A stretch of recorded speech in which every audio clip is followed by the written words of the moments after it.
Good evening, everyone. How are you? Nice to be back after a really long day yesterday. It was a long show yesterday. I think we did several hours. It was a interesting coverage of the hurricane.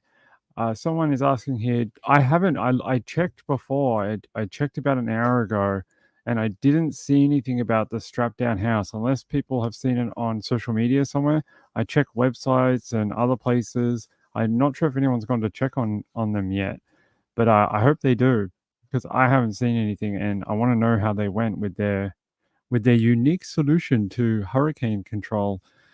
Some hurricane updates, we'll get to that, and some more true crime tonight, including in the title in Robertson County. I don't know if you're going to want to hear this, but it's pretty bizarre, pretty weird. I'm going to talk to you about that in a little while. DJ, how are you? Angela, new moderator, good to see you. DJ here again. Sean, Thavi, hey Thavi, new moderator. Marilyn Landis, my friend Maria, Lindy's here. Who else is here? I'm trying to find everyone. Marlene Clausen made it. The original, the OG, Moonlight View. Da, da, da. Penguin, hey Penguin, how are you? Diane is here. Mamma Mia. Marjorie made it. Natasha's here. Moon Shadow. It's good to see you all. I hope our friends in Florida made it out okay and are doing okay. Very interesting that many of the deaths that have already been reported, up to 16 deaths so far, although I have seen 17 mentioned in some places, some people are saying that a majority of some of these are coming from the tornadoes that happened earlier in the day, plus some that happened overnight. There were a few. I looked at the map just before. There was a whole bunch. This is a record for Florida, and that is concerning, especially the people that had their homes ripped apart. Imagine this: you think a hurricane is coming, and you're like, "Oh, it's not going to get us. We might get some rain and wind." And then eight tornadoes drop down in about 3 hours in your region in near Miami, and you're like, hold on, they told us it was going to hit the other coast. That would be very shocking. I think that's why so many people were unprepared, because they just thought they weren't in a risk area. They're like, that's for Tampa, it's not for us, and they just weren't paying attention. A lot of people, I heard, were killed in their vehicle. A lot of this is pretty common in tornadoes, but I've not seen it in Florida. I've seen it in like the plains and things like that. People were ejected and had their vehicles roll in the tornadoes, and they did not survive. That is extremely sad to hear. That maybe they didn't know what they were looking at. I think education about this thing's got to get a lot better, so people know if they see like this big black funnel in the sky, even if it is a wedge tornado and it's very wide, they go, oh my God, that's not a thunderstorm, that's a tornado, and I need to seek shelter. It's very, very sad that these people died in their vehicles. So let's get started. Let's check in on the hurricane, and then we're going to get to some true crime. We got more true crime tonight, less hurricane. We're just going to do a quick hurricane update, and then we're going to get back to our normal content, which is true crime. Let's head over to CBS and let's see what the statistics say today. They're saying over in St. Petersburg, or St. Pete, reports over 100 traffic lights down with 30 waterline breaks. They're currently on a boil notice until Monday, but apparently they were able to get a lot of the piping repaired in one day. Well done. So they will have water sometime early next week, if not earlier, that they're able to just use without boiling. So right now, boil notice for that area. And yeah, they said drinking water has been restored, but the city remains under a boil water notice until Monday. So if you're in that area, boil your water, people. Don't be getting I don't know, what are the bugs in water that you can get? The ones that make you sick? Don't get those. But boil your water. And they said the biggest thing today was not so much, you know, what we were expecting with there was a lot of water. You can see in this photo here, this sheriff is up to his ankles, up to his hamstrings in water. So there was a lot of this. So they're saying here most of the things that happened today were water rescues. So a lot of people rescued from their homes, evacuated, taken to other areas where it's dry, less water. One of the stories I heard was about a pregnant woman that was rescued from her home after her home flooded and her children were trapped there for hours. And they were only rescued sometime during the day today. One of the questions that were asked is, well, how come she didn't leave? And the response that the sheriff said was, not everyone has the ability to leave. Some people don't have either the monetary or the family networks to get out, and they can't afford it. They thought maybe being pregnant, she didn't want to be away from her doctors and things like that at the hospital. They thought maybe she was nervous about getting too far away being a pregnant lady. You know, what if she went into labor in a foreign county or something? So they're not sure if it was circumstance or she didn't fully realize what the risk was going to be. Something like that, or she didn't want to be away from her doctors. But she's okay. Her children are okay, and she's been rescued. Thank God. Yeah, bacteria. But what are they called? Like, what are the ones called that listeria? Is that one? No, that's in cheese, right? I don't know. Whatever the ones in that affect water, and if you drink it, you'll be like a fountain. You'll be your own water fountain. It'll be spectacular and very stinky. Uh, I'm also watching my Niners here. Niners actually having a good game right now. 49ers up 13-0 right now against the Seahawks. Very happy with that. So let's keep going. What is this? Yeah, how are you? That's right. How are all of you? E. coli. Thank you, Penguin. That's the one that's in the water. Thank you. It's 11 a.m. in the morning. You can't expect my brain to work that quickly. It says here in Tampa, some homes were nearly submerged underwater, and in Clearwater, west of Tampa, hundreds of first responders were using high water vehicles and boats to rescue families trapped in an apartment complex. They say we lost everything. I lost everything. There was about 10 feet of water in my apartment because I tried to go back in and grab some of my things, and they said it was still rising. It rose up to the man's chest. Can you imagine that? The water in your home is up to your chest? I would be freaking out. This guy tried to go back and get more of his earthly possessions, maybe family photos or, other things. I actually saw a lady on the news and she was so clever. She said, living in Florida, I always have a dry box. And I was like, what the hell is a dry box? And it's like a waterproof box. And if when you snap it shut, like you can throw it in water, and it's not going to, I think it has a time period that it can stay in water without it getting into the documents or whatever. She's like, oh, I bought it and I keep all my family photos in it and all my like birth certificates and stuff like that.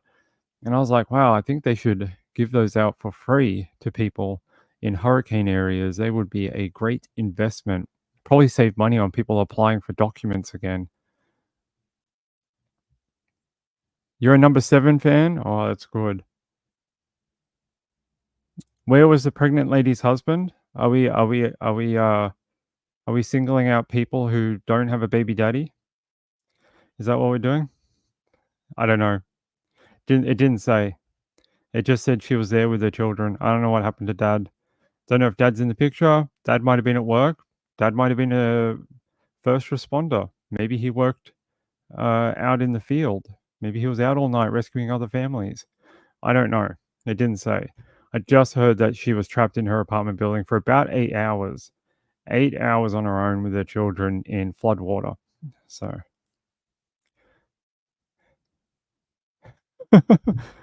I know what you meant. That's why I said it. Diane said, I also heard putting papers in a dishwasher will keep them dry because of the seal. Ah, that's a really interesting one. Probably because the dishwasher is designed for water not to come out of it unless you open it, but it's designed to keep the water inside of it.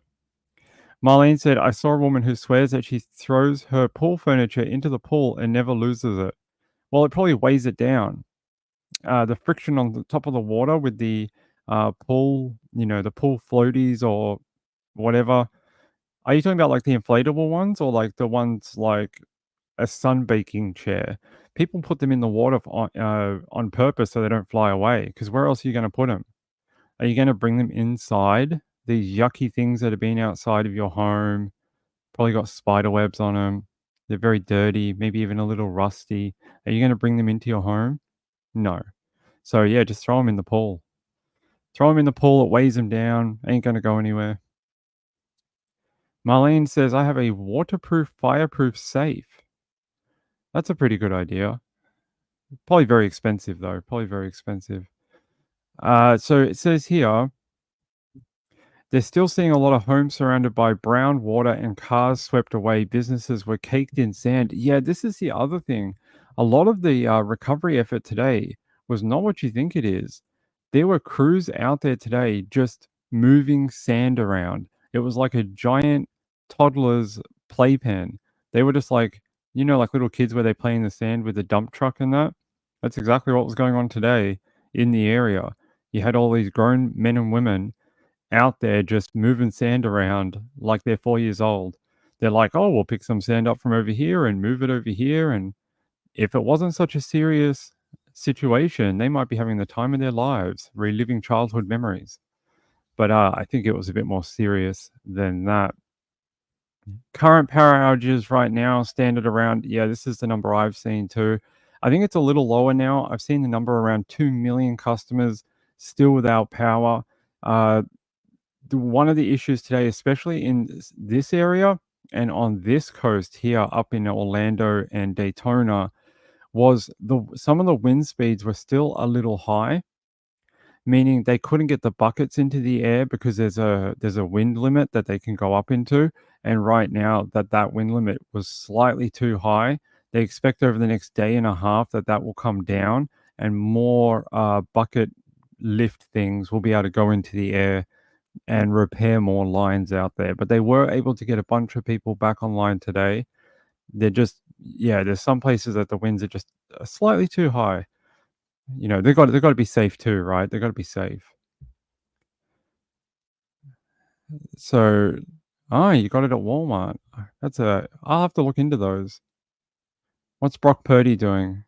Did we score a touchdown? Did George Kittle die? No. Okay. Can you check Pinellas County? Yep, we can have a look at Pinellas County. Give me 1 second, actually. I'm going to change the screen over. 1 sec.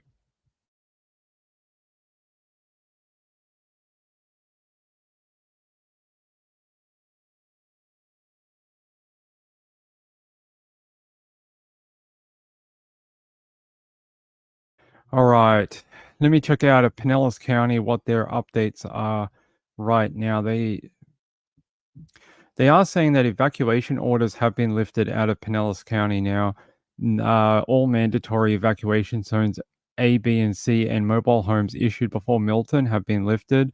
Additionally, bridges to barrier islands have reopened, although many locations may not have power or water at this time. Many roads have not yet been cleared of debris or other hazards, so travel carefully. The county is still asking residents to avoid unnecessary travel because there are numerous hazards on the roads and many intersections are without power, so there's no traffic lights. Crews can clear roads and restore utility services sooner if they can move about freely, so they're asking you to stay off the open roads if you don't need to be there. They're saying access to Pinellas County is open right now. The Sunshine Skyway, the Howard Franklin, and the Gandy bridges are open in both directions. And the Courtney Campbell Causeway is open in the eastbound direction only. Check latest updates at florida511.com and we can visit Disaster Pinellas. Let's see if they've got anything. Here, Milton updates Thursday, October 10th. Responders are still conducting search and rescue missions in the area. County and utility crews are clearing roads, repairing infrastructure, and working to restore services. Pinellas County Utilities has issued a boil water notice as of Thursday, starting at 6 p.m. for all Southern Barrier Island customers from Johns Pass to Terra Verde due to Hurricane Milton impacting water supply to the Tampa Bay area. They say the city of St. Pete has issued a boil water notice. You're going to hear a lot of these. They're probably in a lot of places due to broken pipes and foreign water inundation into the water system. Until they can clear that out and run some testing and make sure that there's no bugs or viruses and the water runs clear, you're not getting like a murky water or a brown water. It might take a few days. So that's why these boil water notices are in effect until Monday. They're saying Tampa Bay Water, the overall provider of water to the region, asks all customers to conserve water as crews work to assess and repair water systems in the region. Much of the county is still without power. Let's have a look at Duke Energy, who runs most of the energy out here. Let's see how many customers. Oh, well, that's great. Thank you, energy provider. We're sorry. There was a problem loading the outage data. Please try to reload this page. All right, I will. You gave me the same message. What are you trying to do to me? I think you're racist. I think you're racist against Australians. I think you don't want us to have this pertinent information about power. False Alarm says it sounds like they end up in pretty good shape. Does it sounds like not too bad, although there are water rescues still occurring right now. Yeah, you keep your volcanoes. Oh, by the way, I got an email last night from someone we all know in chat. They've asked me not to name who they are or the details of the email, and I will respect their wishes. But I will say that if they're listening tonight, my email sundaywithping@gmail.com is open, and please get back to me via that email. The message you left me in the location that you left it, I'm unable to reply to you. It won't let me. It doesn't give me a reply option. So I would like to reply to you and have a chat with you. I'm sorry to hear about what's going on, and yeah, when you're ready and everything's going a bit better, you let me know, and we'll have a chat. That's all I'm going to say. I'm not going to mention who it is, but they'll know from that message. Wendy R says pre-staging linemen to repair was so helpful.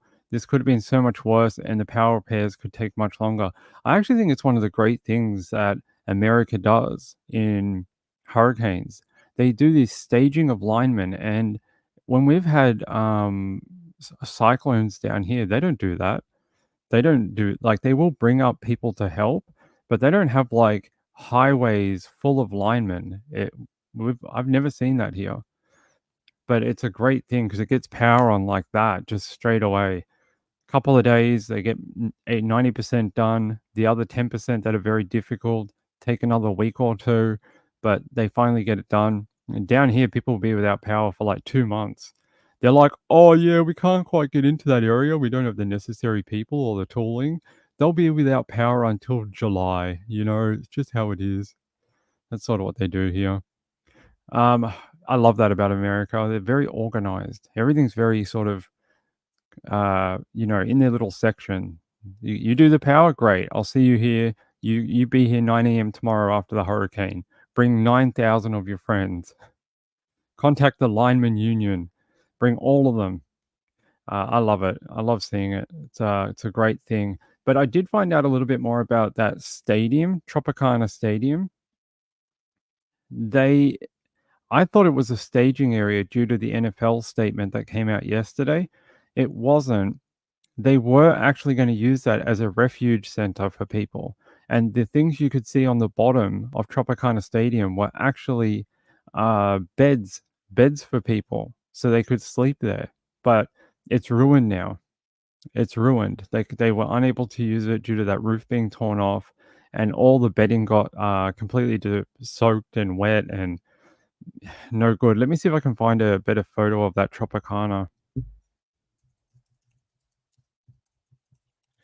I also learned this. Apparently, the company who came out and did that roofing for Tropicana said that they rated it for 115 miles per hour and it broke at 100. So what happens there? Do you sue them? Do they have to rebuild you a new roof? Is there some sort of guarantee in the contract that if that's to happen, they'll build you a new roof or something. They must have called them this morning and said, "Well, it didn't work. Thanks for not assessing your roof correctly." Yeah, so I'm trying to find if I can see if I can find a good photo for you. Someone took a drone over it today. Let me see if this is a good photo.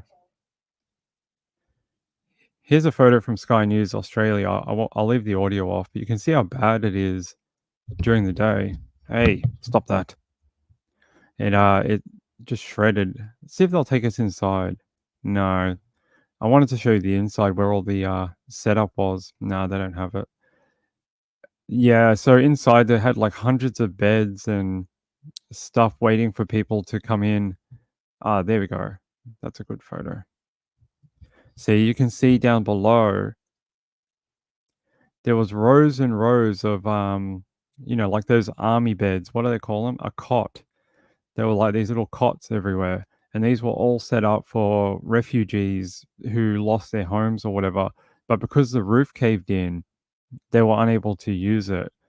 So it got all wet and there's a lot of debris everywhere. So they had to find a backup option, unfortunately. Yeah, a bunch of army cots, right? Like what they use in the military. Yeah, sounds like a new roof to me. I would, yeah, imagine that phone call in the morning. John from, whatever polymer textile company. Have you seen the news, John? No. What happened? How's the hurricane? Yeah, your roof looks like crap, mate. Yeah, you're gonna have to come and give us a new one. Yes, we did. We did some elevating last night. Some elevating of people. This is base. This is baseball. Yes, it is. Yeah, they're baseball team. Yeah, I know that. No, I said no, no, no, no. Maybe I didn't say it right. I said I got confused because the NFL put out a statement yesterday, not about the baseball, but about NFL stadiums, and I just assumed I shouldn't have. I assumed that the MLB was doing the same thing. That's why I said yesterday on the show that I didn't think this was for people. I thought this was for a staging area. But no, it's only the NFL stadiums that were for staging areas. I don't know why, but apparently the MLB was quite happy to have people in this stadium and sleep there. So, oh, sorry. Oh, no, this is the Tropicana Stadium. Is that what they call it? Tropicana? Sorry, did I say Tampa Bay? Sorry, I meant Tropicana Field. It's a Rays stadium. Sorry, I don't watch baseball. Sorry, it's not my thing. I've never watched a baseball game in my life. I don't know how it works. I don't even know who the teams are. I don't know if you ask me to name 5 teams in baseball, I might be able to give you 2. Like we all know the New York ones. Other than that, I have no idea. I only watch the football. No, it's a Tropicana Stadium, Tampa Bay Rays. Yeah, Tampa Bay Rays, right? Tropicana Field. Yeah, there we go. Um, Oh, actually, it looks like one portion survived. I've not seen this angle. One portion of the roof may have survived. I wonder how that affects the contract. Could they be like, "Well, we told you part of it would survive. Look, one part did survive 100 and so mile per hour winds." It looks like there might be another bit on the other side too that made it. It'll be interesting to know whether this was just wind or did when you have like a tensiled fabric like this and it has like tension strength over it, all you need is like one little thing to like pierce it and it'll start tearing apart because of the tension placed on it. I wonder if it was wind or was like a tree, a branch, like did something pierce the coating and that's what made it unravel. Like, once you get one chink in the armor, it sort of all goes. I wonder if that's what happened or was it purely wind damage? It'll be interesting to know their assessment report. Cakesboo, hi, how are you? NFL Tampa Bay Bucs Stadium. That's up. No, yeah, Tampa Bay Buccaneers. Yeah. This is baseball, though. It's a terrible roof for the ball. Is it? I have no idea. Sean says, with the price they charge for tickets, it shouldn't be a problem to fix quick smart. I know. I was like, I wonder if I could ever go to the NFL to watch my Niners. And then I looked up how much tickets cost, and I was like, I don't think I'm ever going to watch the Niners. They are so expensive just for a home game. Like a home game at Levi's Stadium in San Francisco, it's like $390 a ticket. And I'm like, I'm not paying $390 a ticket to go watch my team. They can kiss my butt. I ain't gonna pay that money. It's a lot of friggin' money. What happened in the game? Did anyone see? Sorry, we're very not very often my team plays on Thursday night. Oh, the Niners got a nice fourth down. Good work. Suck it, Gino. Oh, Niners scored again, 16-0 right now. That is good. Well, I almost did something really bad there. Sorry. A vacuum effect? It could be. I don't know how the roof was constructed, though. The 49 Stadium is so far away from San Francisco, it's like an hour out. Yeah, it's in Santa Clara. The old stadium. Yeah. The sorry. The old stadium, the Candlestick used to be in the bay. But when they built the San Francisco new one in Levi's, that's out at Santa Clara, right? So it's like quite a while out, like an hour, like 40 minutes away from the city or something like that. It's a while away.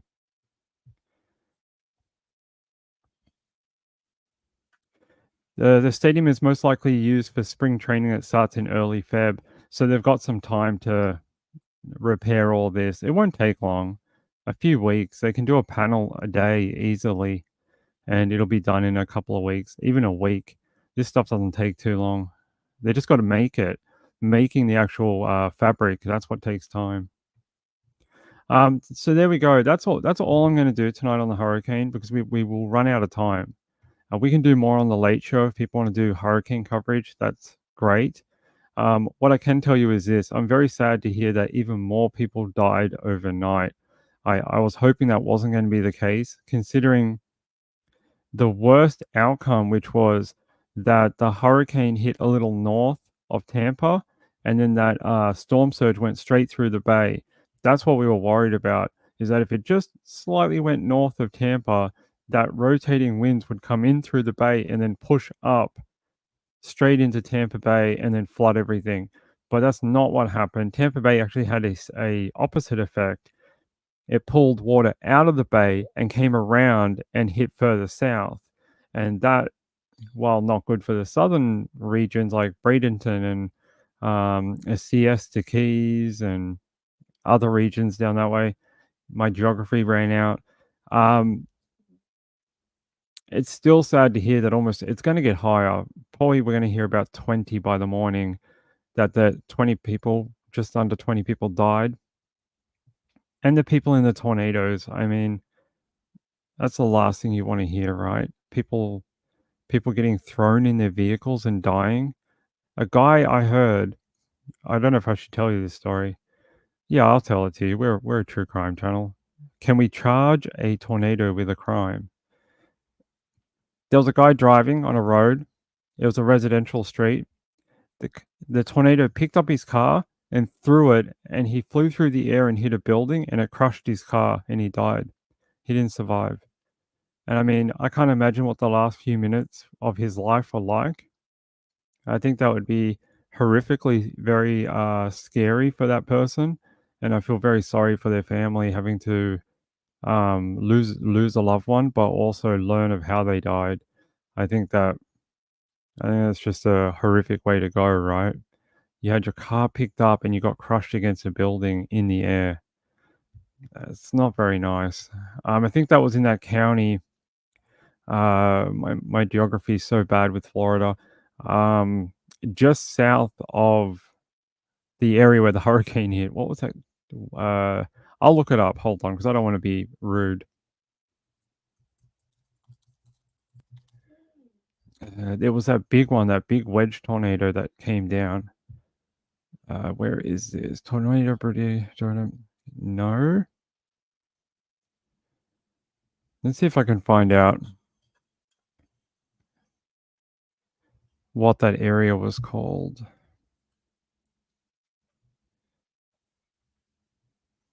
I don't think it was the Spanish. I don't think it was St. Lucie. I think it was on the other side. Let me have a look. Yeah, I'll show you guys some of the damage. Look at this. This is some of the damage from the tornado. These look like, are these normal homes or are these like 2 by 2 wides or whatever you guys call them, where they're like two mobile homes that have been put together and turned into a house? Is that what these are? Or are they just normal homes? Because they're like all the same kind of rectangle shape. Anyway, you can see it actually took these off the foundation and moved them and just shattered them everywhere. They kind of remind me of that because of the material. It's like that plywood. You can see it everywhere in like long strips from the home. But you see all these people, some of these people being rendered homeless, unfortunately. Residents at the Spanish Lakes Country Club Village in St. Lucie County early Thursday after a tornado tore through the area. That's not the one where the fella died, though. I mean, I think someone did die in that area, but that's not the story I'm talking about. No, I can't. If I come across the town, I'll let you know. It starts with W. I know that. Here, check this out. Look at that tornado. That is not to be messed with. Wow, power flash. There you go. Another power flash. And you see it, like, see these rolling through your backyard in Florida. Amazing. Really amazing to see, like, the force of these things. Someone's home just had their windows smashed. I mean, and it killed this police station. I don't know if any of you saw that coverage. This, where they are here, is a police station. They had this giant housing area for all their vehicles. It got bent, like the entire thing just got bent and looks like metal spaghetti. It just all got messed up and a bunch of their vehicles got damaged. It's where Ron DeSantis is right now, talking in this little clip. There you go. You can see all the different tornadoes. 38 tornadoes reported. It was this one here, this tornado, that big wedge one in the corner. This guy in the bottom right corner, that's the one that the fella died in, I'm pretty sure. Just look at the damage everywhere. This poor lady's home, gone. And you think these people probably weren't expecting this. They were like, oh, yeah, we'll head out. And this guy got injured. He was in a vehicle. I mean, uh, you were worried about a hurricane and you get that, a prolific tornado outbreak. Largest tornado outbreak from a hurricane, I think. The fabric roof is very thick and strong, just not quite strong enough. Yeah, but apparently they rated it for 115 miles per hour, and it didn't even make it to 100. It broke beforehand. Hey, what's going on in the game? Did the Niners? It's halftime. Are the Niners still shutting them out? I can't see my screen anymore. Someone, let me know if the Niners are still shutting them out. Let's get to the top of the story. I'll do more hurricane coverage in the late show a little bit later, and I'll track down some more footage for you. But I just wanted to do a quick update since we covered it so much yesterday.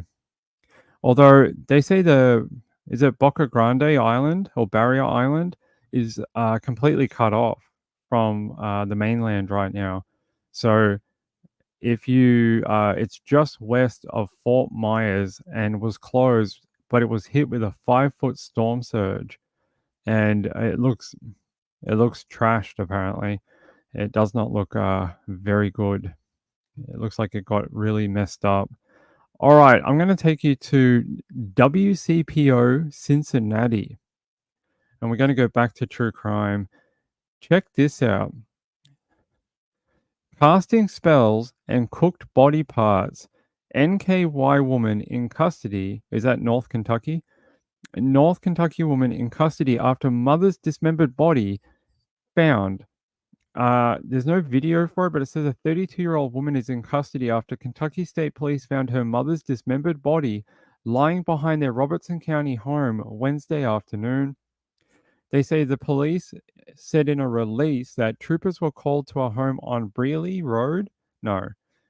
Ridge Road just before 12:30 p.m. Wednesday after dispatchers received a call regarding a dead body.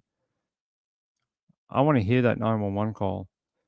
They're saying a man who arrived to work on the property said Fields did not answer the door when he knocked, and when he walked around to the back of the home to locate Fields, he told dispatchers he found a pile of hair that appeared to be Fields along with a bloodstained mattress and drag marks in the grass.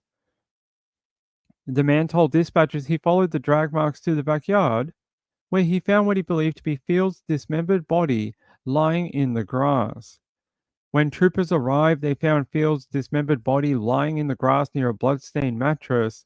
They also witnessed a blood-stained stick and another mattress on the back porch. The man told KSP he had last seen Fields a day earlier when she accompanied them to her property gate. He said Fields and her daughter, 32, I sounded Irish then, 32, her name is Toralina, and she's the daughter. They say they were the only people at the home and noted that the daughter was casting spells on them and being confrontational. I would just never come back. They say the Kentucky State Police special response team was called to the scene and a search warrant was obtained for the home. When they entered, KSP said Toralina refused to exit and had to be removed from the home following multiple uses of tear gas. Multiple. Not one, multiple tear gas canisters at 11 p.m. on Wednesday. When she was removed from the home, she appeared to have blood on her face, hands, and clothes.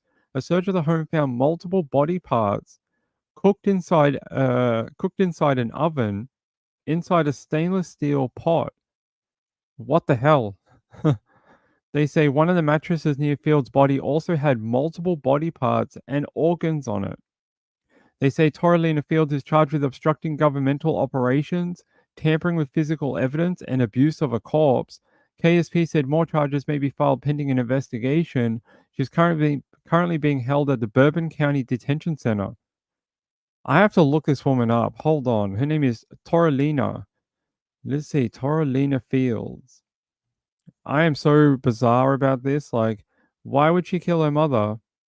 And why would she cut her up and put her in the oven? I'm trying to find out if we can find a photo of what she looks like with her mum. But so far, I haven't seen too much. Let's see if we go to... So this is the property here. I can show you a photo. I wish I had a video for you, but this is the property here. You can understand maybe why no one saw it. It's sort of like a really large acreage type property. Thanks, DJ. See, I told you they were racist against Australians, DJ. See, DJ was able to access the energy website. They're just racist. Let's see. Yeah, so you can see why maybe it took a while to figure out what was going on. It looks like a very old type home, almost like a homestead. And yeah, they found the mum out the back, dismembered, with her body parts cooked inside an oven. I don't know where we're supposed to go with that, but I can tell you 4 hours ago, WLWT-TV released some more information about it, and I'm going to play you the video here. Hey, stop playing. It always wants to autoplay. Is this it? A woman facing multiple charges accused in her mother's death. That's according to Kentucky State Police. And police say here that troopers responded to Brierley Ridge Road. This is in Mount Olivet yesterday afternoon after reports of a woman's body found. This is about 45 minutes just outside of Falmouth. And Toralina Fields was arrested a few hours later, with officers saying that parts of her mother's body were found in the backyard and inside of a mattress. They also say more of the woman's body parts were found in a pot inside the oven in the home. Toralina Fields is charged with obstructing governmental operations, tampering with physical evidence, and abuse of a corpse.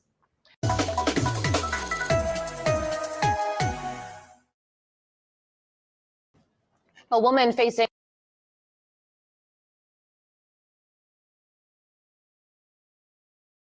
All right, let's have a look at that document here. Sorry, document ping. Say correct words. This article. It says here the woman is facing charges in connection with her mother's body found dismembered at her home in northern Kentucky on Wednesday. A citation filed Thursday provided disturbing details surrounding the discovery and arrest. They say, according to the citation, a repair worker arrived at the residence and they were going to work on the building for the property owner, and they found the body. That's the story we read before. They say the citation states that KSP troopers responded and found the dismembered body lying behind the residence along with a blood-stained mattress, blood on the back porch, and threshold of the back door. The citation states troopers observed drag marks in the grass from the residence. Oh my God. They say, according to the citation, the worker told KSP that when they came to the property on Tuesday, the daughter's owner, identified by police as Toralina May Fields, was casting spells on them. Was she a witch? Was she mentally ill? Was she a fan of Freaky Friday? I'm not sure if we'll ever know. But I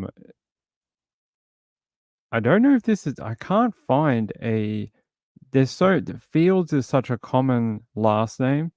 Right? So many people have that last name, right? I'm trying to find if there's a photo of her, but there's a lot of women named Tori Fields because she'd probably go by Tori, not Toralina.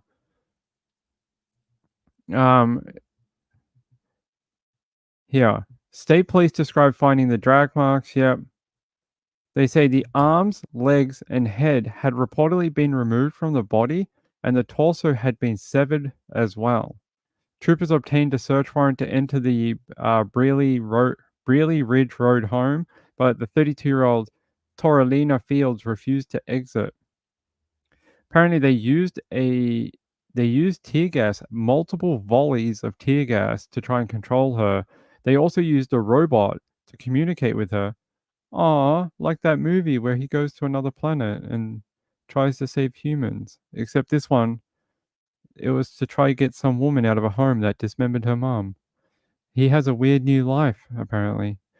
As I say, after an 11-hour standoff, she emerged covered in blood and was subsequently arrested without further incident. The KSP trooper David Jones told Fox 56 News, "This one is going to be a long night for our guys." Why? You're not going to eat what she cooked, are you? I hope not.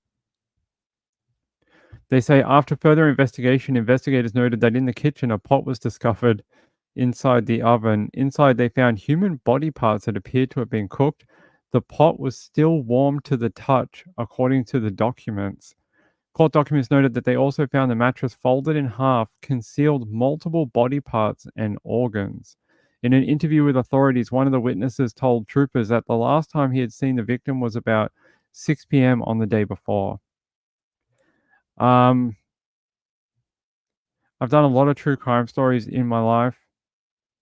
I've read about a lot of weird stories in true crime, very strange outcomes, weird ways people have been murdered.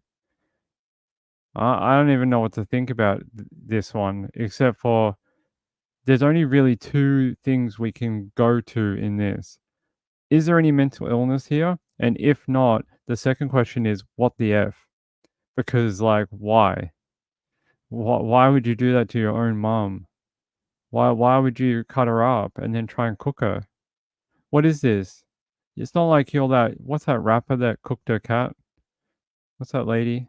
She's a bit, crackers in the head. What's her name? Hold on.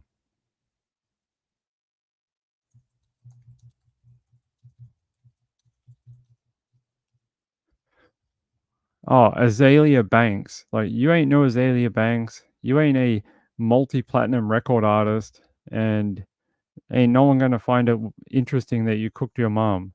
So I'm very confused about what the hell happened at this property from the day before to the day after when this workman came back to work after he saw them the day before. What happened in the preceding 12 hours? Was the house made of gingerbread? Yeah, but it wasn't a child, it was a grown-up. So what's happening here? Some sort of reverse fairy tale? I mean, they made fairy tales for a reason, right? They were warnings from adults to children about what happens in life. I mean, we all were looking out for giant houses of gingerbread up until we're about, you know, 17 to like 25. That tends to happen quite frequently. So we're all looking around for them. Nonalana says, "A poor woman and her family. How do you ever get over this horrific act? I don't know. Do you just never talk about it and pretend like it never happened? Do you just say that we had a relative who was completely BS crazy? I'm not sure. I don't know how you even process this as a family, except to say maybe you try and find justice or something like that. Like you go through the courts and you try and do what's best that way, and that's what you put your energy into." Angela says, "You stop looking when you're older. How many have you found so far? You tell me." "I found zero. Zero tasty gingerbread houses, except at Christmas, and I purchased those ones." All right.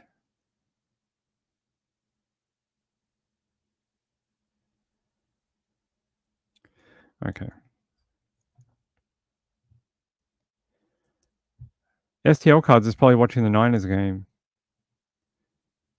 If they told me they were not here and they were watching the Niners game, I'd believe them. Are they even in the chat? They may have been blocked. Oh, here. Niners lead halftime 16-3. Thank you. I hope we win. Oh, we get the ball back, so the Niners need to win so badly. This needs to be like a 40, 50-point game just to quieten down the 49er fan base. We need you to go. You need to go to Germany. Maybe I do. Maybe I do. All right, hold on. I'm going to load our next story. More true crime for you. 1 second.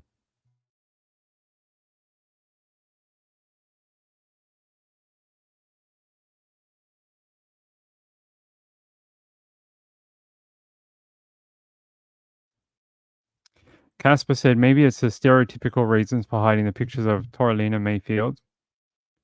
I mean, I know what you mean. It could be. I mean, we all know the I don't know what you want to call it, but yeah, stereotypical reasons they hide photos. Because if she's been put through booking already, that her photo should be public. Hold on, I'm just going to check one other place.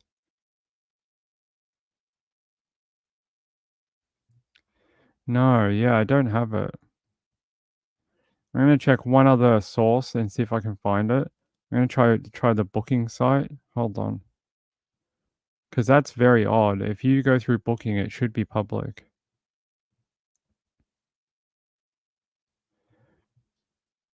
No, I don't. I do not have it.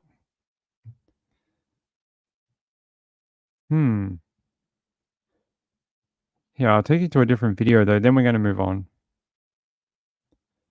Well, developing now out of Robertson County as a woman is now behind bars after police found a body yesterday. Police say 32-year-old Torlina May Fields was arrested after they discovered a dead woman at a home on Briarly Ridge Road.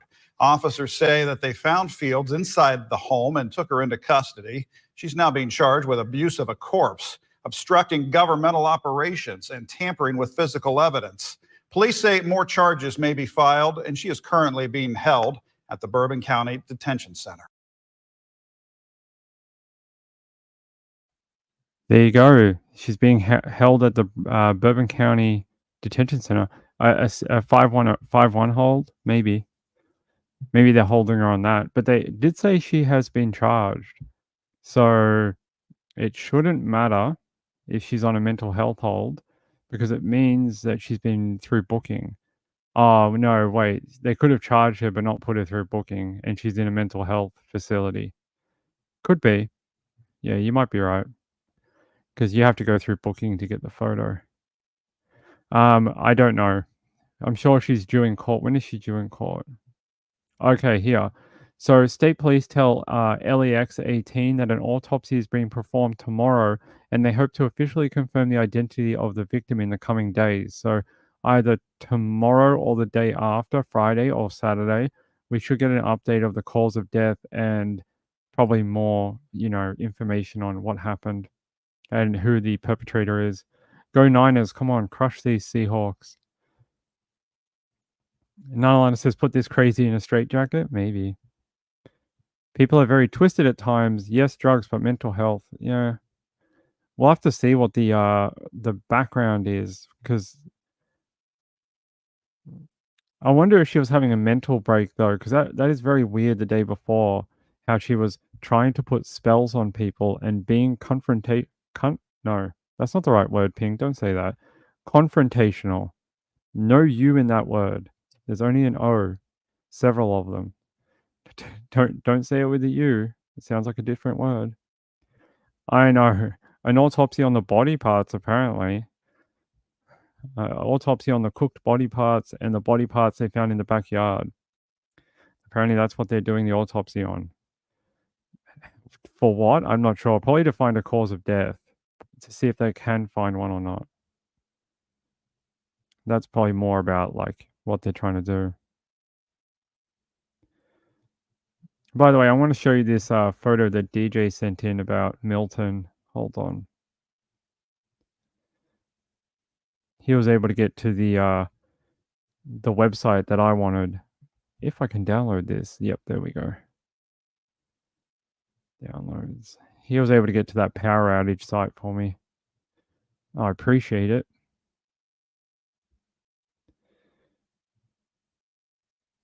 There you go. So it looks like at the time he made this screenshot, around the Tampa area, 500,000 people without power. A little further south near Inland. Is that Inland Sarasota? Like, I'm not sure. That looks like, is it Lakeland? So that looks like around 100,000 people. Orlando has just over 150,000 people without power, and up in the north a little bit more, only 20,000, and in Tallahassee, only 5 people. Only 5 people with Duke Energy have no power. So most of them are in that Tampa supply region.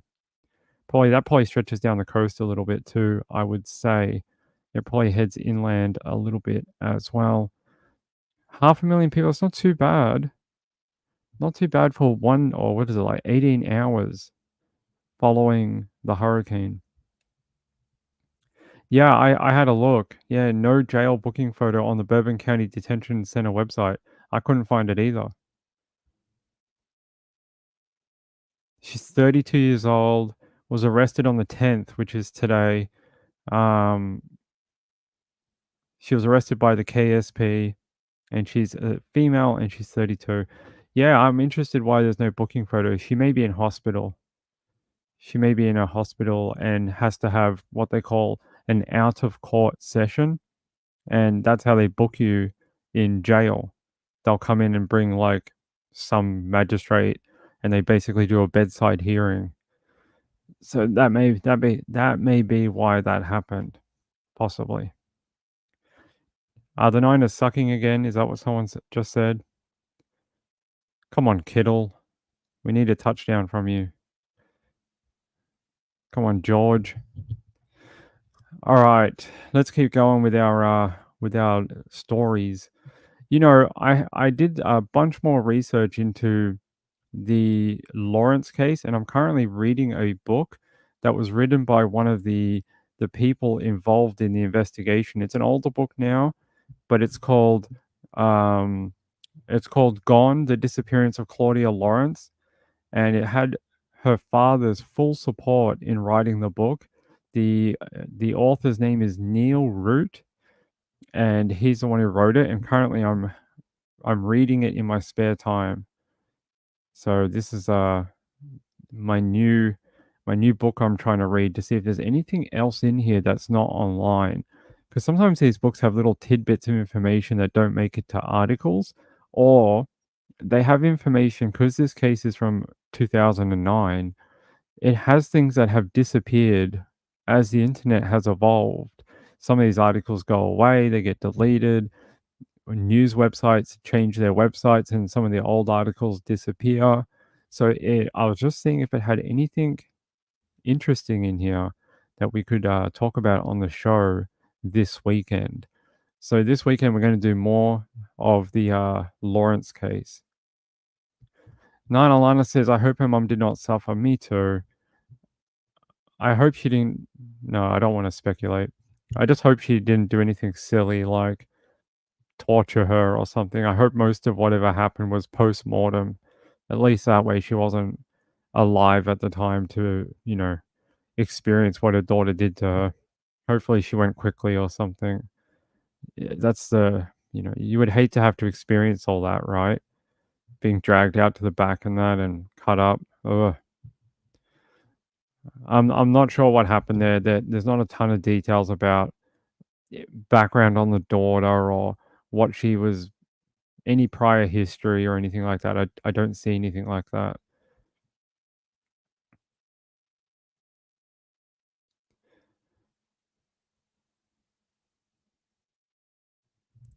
Hold on. While I was in this one website for that story out of Kentucky, they had this. Does anyone know this? This is from our friends, Very Local again. They must be doing another documentary. They are. It says Wendy Camp and her family vanished in rural Oklahoma. Another family member had questions. Does anyone know this particular story? I don't know this particular one. Wendy Camp. Disappearances of Wendy Camp, Lisa Krieger, and Cynthia Brito. I don't know these people. In 1992. 1992. Are they doing a doco on it? It looks like maybe Oxygen did. Triple murder tied to bitter custody feud solved 21 years after victims vanished. They say the remains of Wendy Camp and her daughter Christina and her sister-in-law Lisa were uncovered in a septic tank system. Oh, gross. They say around midnight, May 29, 1992, in Oklahoma City, Wendy Camp's family was growing increasingly worried. Wendy was 23 and had gone to see her 4-year-old son, Jonathan. She was accompanied by her 6-year-old daughter, Cynthia, and her sister-in-law, Lisa. Wendy's family expected them home at 7 or 7:30, according to a family member. They say Wendy was in the middle of a contentious custody battle with the boy's father, Chad, so there were concerns before she'd left for the 2+ hour drive to Shamrock, Oklahoma. Though Camp had MS and didn't drive, instead Chad's mother, Beverly, and grandmother, Ida, picked the three travelers up in the early morning of May 29th. Around 4:30 p.m., Wendy called her husband, Leon, letting him know that they were on their way home, but they never arrived. They said, we knew that something wasn't kosher. Wendy had MS and hadn't taken her medication, so obviously she would be in a lot of pain. They say Camp's family filed a missing person report on May 30. As investigators began to look into the case, they learned details about Wendy and a bitter custody dispute preceding her disappearance. So it ended up being the boyfriend or the ex-boyfriend, I'm guessing, and he shoved them into a septic tank for many years, probably. Let's see, when were they located? Here. The case ended up going cold for almost 2 decades. They say Grover Pewitt, 60, Beverly's brother, reached out to police. He believed that the 3 bodies were buried in a septic tank on his former property. He said he had suspicions that Ida and Beverly might have had something to do with the girls being missing. He said after the interview, he said, I'm serious, you need to look in that hole. It came to light that Ida lived in a trailer on the property, and she had a hole for a septic tank dug that ended up being used for years for trash. It stayed uncovered until just after Wendy and the other 2 went missing, according to him. They say he brought investigators to the possible burial site, though Beverly continued to deny any involvement. The slow and painstaking dig done under the supervision of a forensic anthropologist turned up skeletal remains of 3 bodies. The medical examiner determined that the victims had multiple gunshot wounds shown by defects to the bones. There was also indications of stab wounds, and a gun and 2 kitchen knives were found under the remains. On January 10th, 2014, results of DNA testing confirmed the remains were Wendy Camp, Cynthia Brito, and Lisa Krieger. That is awful. You killed a child. Cynthia was like little, right? Only like 6 years old or something? Yeah, 6-year-old child. They had no qualms in murdering a little baby, 6 years old. I mean, you wanna murder an adult, you have some sort of beef between you and that person.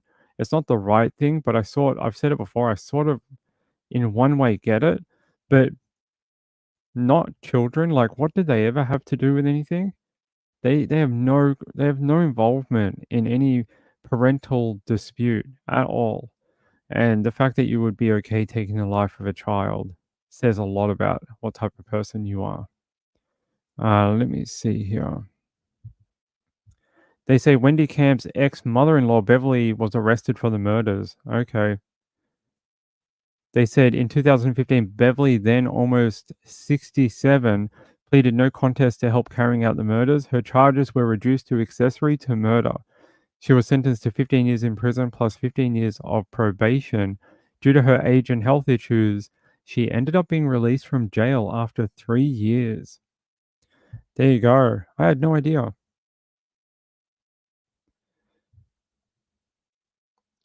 Hey, Brenda, how are you? Good to see you. Apparently, the Niners scored again, 23-10, but it looks like the Seahawks also scored. Hopefully, the Niners can score again. Yes, it's 1 p.m. What? 1 p.m. Sydney time, yeah. Hey, Evil Alaska, how are you? The Wayback Machine, that's a good point. I use that for a lot of different things.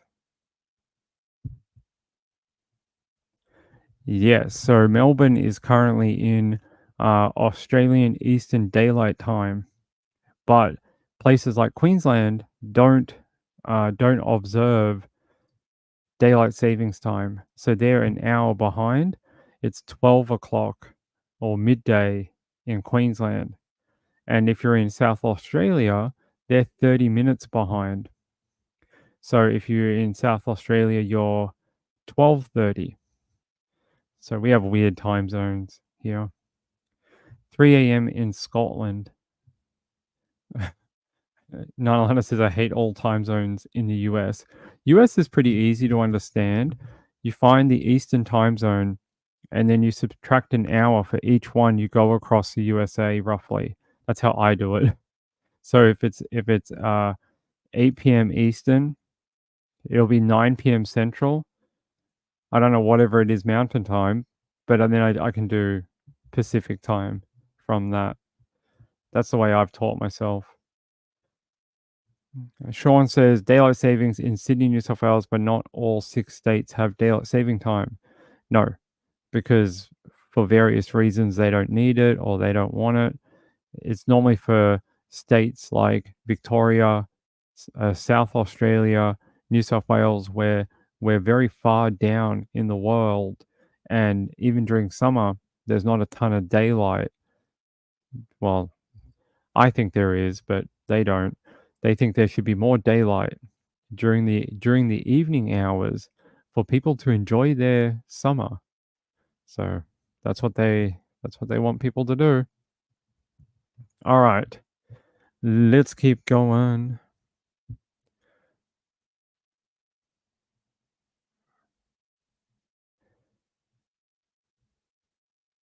Let's head to KTNV. They say teen accused of killing ex-police chief found not competent to stand trial. They say a teenager accused of killing a retired ex-police chief has been found incompetent to stand trial. On Wednesday, Jesus Ayala was in court for a competency hearing.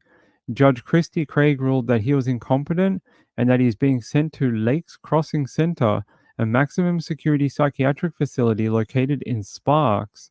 And then it says here, court records show that medical staff have been evaluating him since mid-August. Last month, records also showed that doctors were split on whether he should be ruled competent or incompetent after doing psychological evaluations, and they believe he has some brain damage. A jury trial was scheduled for November 12, 2024. However, that date could change due to him being ruled incompetent to stand trial. He's facing multiple charges along with a co-conspirator. Is it Yasmia Keys? For a hit-and-run crash where prosecutors argued the pair intentionally hit and killed a retired police chief. Yes, Andreas Probst. Probst? Is that how you say his name? Probably not. We read this story 9 months ago. It was a long time, maybe a year ago. It was a police chief who was like mowed down while these guys had a car. Let me find one of the original videos. If you remember this was in Las Vegas. And they mowed down the police chief. Here. This is the old body cam, I think. Police body cam video tonight shows the moments officer responded to the hit and run crash, killing retired California Police Chief Andreas Probst. Yeah, it happened in the Northwest Valley back in August. Our J1 Jung walks us through the unsettling scene. For the first time, we're seeing the moment police arrive at the crime scene in August after Andreas Probst was struck by a car from behind. His family arriving before police thanks to an alert from Probst's Apple Watch. It's an emergency. It's Andy Probst's wife. A distressed wife, a distraught daughter, a mangled bicycle, and an active crime scene. If you believe it's probably going to go fatal, we're going to shut this whole place down. Metro body camera footage shows the moments responding officers arrived at Tenaya Way near Centennial Parkway on August 14th. Retired police chief Andreas Probst had been cycling in a designated bike lane when he was run over and killed. Wife Crystal and daughter Taylor were at the scene before police. I'm his wife, but we knew because my daughter got an SOS. Crystal informed officers about her husband and asked police to fully investigate. He's a retired chief of police. So Out of where? LA. Out of LA? So Okay. please do everything you can. Also on scene was a driver who told police his car got hit just moments before Probst was struck. I got my car run into by the same vehicle. Crystal asked the officer what her husband's condition was and what had happened. Was it a hit and run? Is that what? Yes, and that's why we're investigating it. Damn people. Hey, I'm hating people. Witnesses also telling police what they saw and giving a description of the suspects. Small and frame. Are they like black, white, Hispanic? Hispanic, I would say. Hispanic or black, definitely. Two people in the vehicle? Passenger seat was a red ski mask. The driver's seat was a blue ski mask. Police say the two people responsible for the crime are 18-year-old Jesus Ayala and 16-year-old Jameer Keys.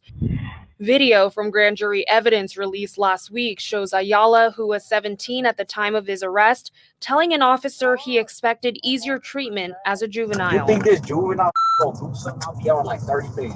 Just to eat it, slap on the wrist. Ayala and Keys are both facing several felony charges, including murder. Their trial date is scheduled for next September. In the newsroom, I'm Jae-Won Jung.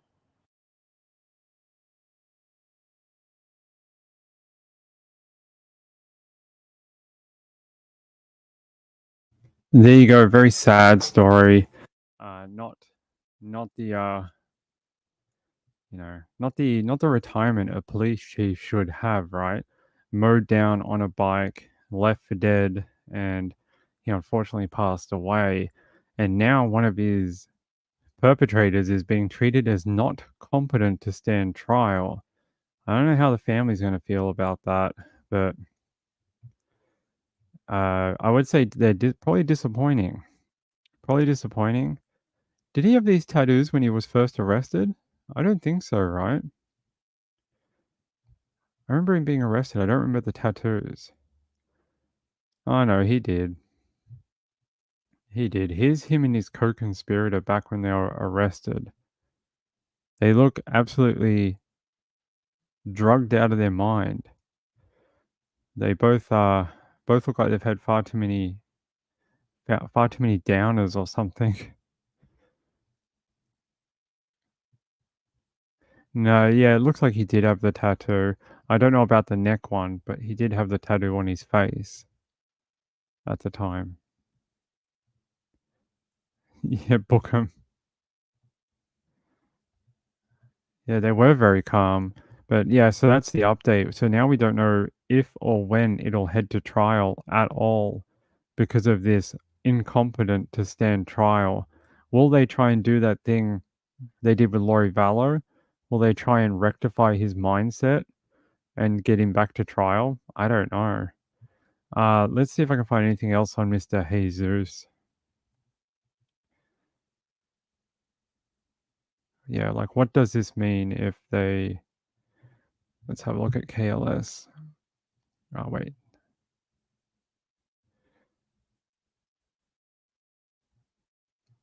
Here's a photo of the victim, by the way. Here's Andreas, Andy, they called him, and his wife Crystal, who they end up figuring out that he had an accident from his Apple Watch, and they sort of knew about it before the cops even knew. So that's him in better times, I guess. His wife must be beside herself still. They say apparently this accused guy, he has new charges of robbery, assault, grand larceny in a case filed on Monday, but they're not clear on for what. He's also accused in a June 2023 stabbing weeks before the murder of Andy, according to documents. They say he's remained in custody since his arrest last year. If convicted, the maximum penalty the teen could receive would be life in prison with the possibility of parole. By law, the death penalty cannot be pursued against a defendant unless they are 18 years or older at the time of the crime. Life without parole is also taken off the table for defendants under the age of 18. So whatever he gets, it's probably going to be 25 years, maybe even a little less, and he's probably going to get out because of his age at the time of offending. That is, well, he's 19. Well, he's 19 here. Police arrested 19-year-old Jesus Ayala, and he was on August 14th, 2023. Wait.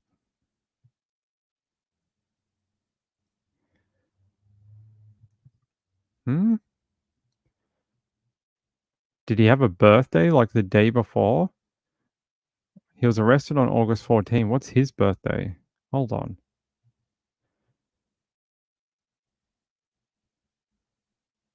Maybe Ping is being dumb, but I don't understand how that applies to him if he's 19. By the way, there's his... There he is in jail.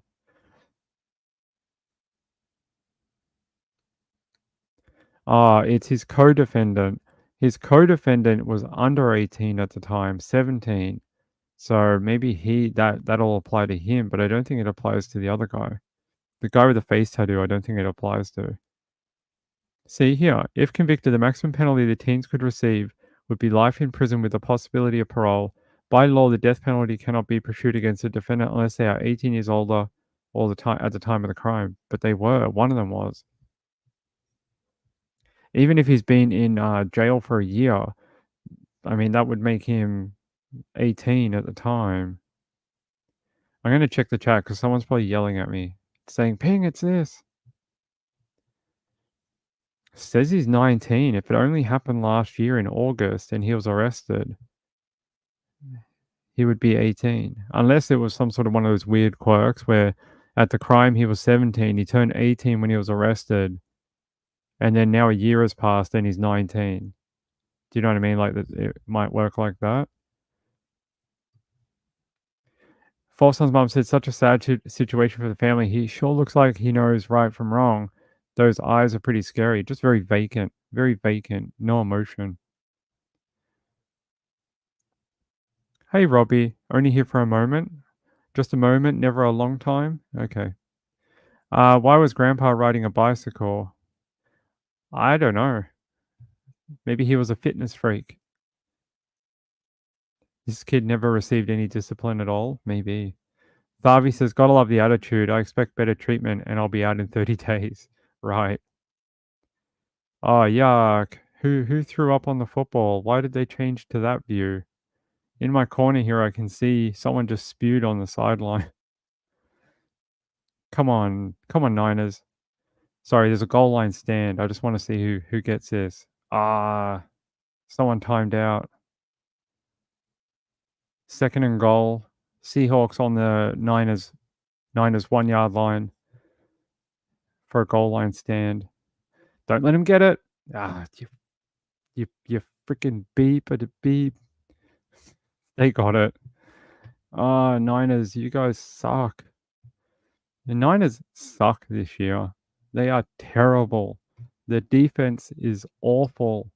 They can't stop they can't stop anything. They couldn't stop a toddler. They can't do anything. They're really, really bad this year. The fact that they've let the Seahawks back in the game when at halftime it was like 23-3.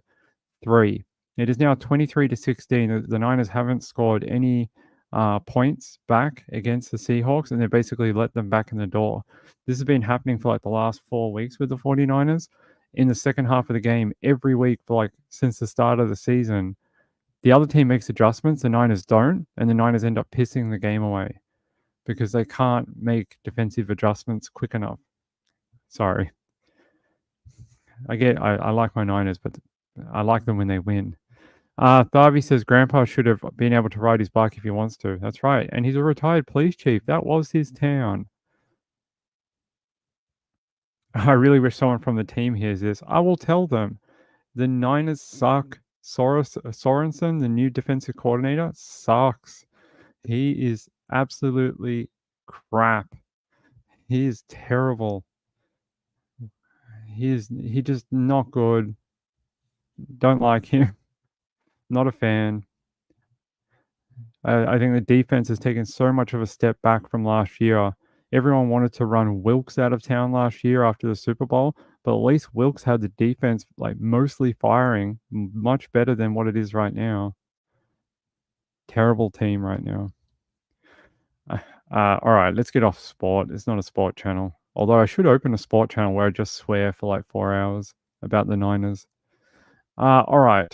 How long do we have? About 10 minutes. About 10 minutes. All right, we've got about 10 minutes and we're going to come back for the late show, okay? Let me see what else I have on my list of... Okay, let's do the Garth Brooks thing. So many people were interested in this the other day. And I'm interested... All right, I'm going to show you something from... the Global News? No. Yes, okay. So it says here, in a new legal filing, country singer Garth Brooks has publicly named a former employee who last week sued the musician for R-word in a civil lawsuit. Brooks, 62, on Tuesday told the U.S. District Court in Mississippi the woman's allegations are a part of an ongoing attempted extortion meant to defame him and inflict emotional distress. He said he is the victim of a shakedown. The woman, identified as Jane Roe in legal filings prior to Tuesday, said the singer R-worded her in a Los Angeles hotel room in 2019. Lawyers for the woman told the Los Angeles Times that Brooks outed her identity with no legal justification because he thinks the laws don't apply to him. Garth Brooks just revealed his true self, said the lawyers. Douglas H. Wigdaw. They say Jane Roe told the court she was employed as a makeup and hairstylist for Brooks and his wife Trisha Yearwood from 1999 to 2021. Throughout 2 years of her employment, the woman claims Brooks numerous... Wait, they could spell this better. The woman claims Brooks numerous times... That doesn't even make sense, okay. Numerous times exposed his genitals to her, groped her body, and sent her sexually explicit text messages. Rose said she continued to work for Brooks due to personal financial hardship, which he was aware of. They say Global News does not name accusers of sexual A-word unless they have come forward to identify themselves first. Prior to the woman's civil lawsuit against Brooks filed in a California Superior Court, the Friends in Low Places singer sued her for alleged extortion. The lawsuit was filed anonymously in Mississippi and called Brooks Jane Doe, as well as a celebrity and public figure who resides in Tennessee. The woman's lawyer responded to Brooks' filing and told the court they would sue in California. Ms. Rowe respectfully requests that she may commence her California action as she intended to do so and used Mr. Doe's name absent objection from his honorable court. So they're asking to go ahead and name Garth Brooks in the filing in California and basically expose their lawsuit in California. So it's civil. Well, that's what they're saying here, that they're going to take it to California. So I guess if that's still a civil lawsuit, I don't know how this is going to go. He would have to provide or show proof that she's been trying to extort him. And if he can't provide that proof to the court, then if he's countersuing, then it's just going to get thrown out because the judge is going to say, well, you can't provide me any evidence that your claims can stand up in court. We'll see what the burden of proof is here. If it is civil, then it's on the balance of probabilities, right? If it's in a court of law, it's beyond a reasonable doubt. So they're different. The civil court's like a 50-50. Based on the judge's discretion or a jury if they have one. I'm not sure if they do. It's normally like what was most likely to occur. That's literally the bar you have to reach. It's not like in a court of law for a criminal case where you have to be like you have to prove that this happened like 100%. You can't, if there's any doubt here, you'll get a non-guilty or whatever. You have to have real solid proof. You have to be like, hey, we have this guy's DNA and he was on CCTV at this time and we saw him holding the murder weapon, that type of thing. But in a civil court, it's each side will tell their story. They'll bring whatever proof they have, and the judge will sort of make a determination based on witness statements and stuff like that. Like what seems more likely and has more evidence to have occurred. Sienna says, I just don't buy it. I usually do, but something is off with this story. She was a long-time employee, 1999 to 2021. It's a long-term employment. Do you think that maybe she thinks that with all the success that Trisha Yearwood and Garth Brooks had, that her employment she was being exploited or taken advantage of, and she thinks by doing this she's going to get her little bit of chunk of money? Like, do you think that she thinks she was underpaid for that 20 years of service to the both of them? Or do you think it really, really was a SA? I mean, we haven't seen any proof from either side, so it's hard to know. But it takes a lot of guts to come through and file an order. You're gonna have to know that discovery. There's no discovery, but the court, it'll open up your life once your name is out to everything. Like they'll troll through your trash. They'll dig into your yearbooks in high school. They'll find out your divorce records. She would have to know that by coming forward that it opens her up and exposes her to possibly having her entire life dragged through the internet. So I would say she wouldn't do it without some sort of proof. Moonlight View says, no, they take great care of their people. Angela says, possibly she wants money. Alana says, he's bold. What hair did she style? The other hair, his back hair.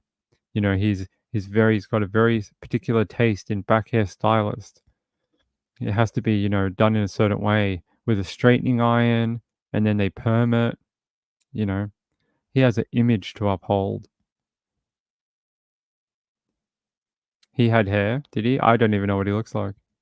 I don't even know who Garth Brooks is. Who is Garth Brooks? I know he's a singer, but that's all I know. Let's have a look.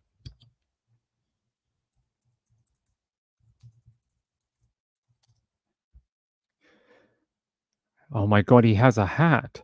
He was born with a hat. Oh my God, I've never seen this before. My Lord, he was born with a hat. What a weird deformity. What a strange deformity to be born with, a hat. I can't find a photo with him with no hat on. Here, he has a hat, different hat. Here, Garth Brooks.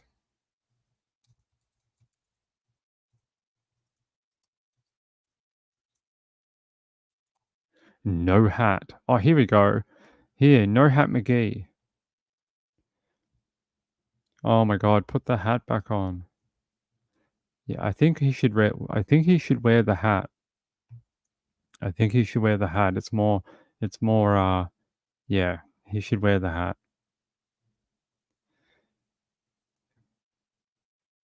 And Mulaview says, I know 3 of his crew. Maybe Sienna, or maybe she thought he was going to roll very easily for the money. Maybe she thought he was going to like just, all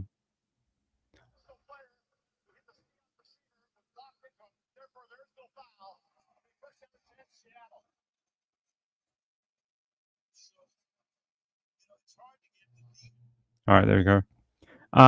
April says, you seriously don't know who Garth Brooks is. We're not a huge country music loving country here. We have one little place in Australia called Tamworth that is big into country music, but it's not a it's not a big music category here. Maybe she wants him to be accountable. Maybe. I've never even listened to a song of his. He's got friends in low places. Apparently he does. It's not funny. Hey, don't make jokes about people with SA. You know, this is terrible. How dare you? You should be kind to these people, these Jane Does. Don't make jokes. It's not nice. I don't know. Just I like this story though. Yeah, let me show you this. They say, did Garth Brooks get hair plugs for Biden's inauguration? Yeah, we say yes. I don't know. I think if he had hair plugs, you would be able to see that it's really painful. And men end up with like those red dots all over their head where they sew in the hair follicles or whatever.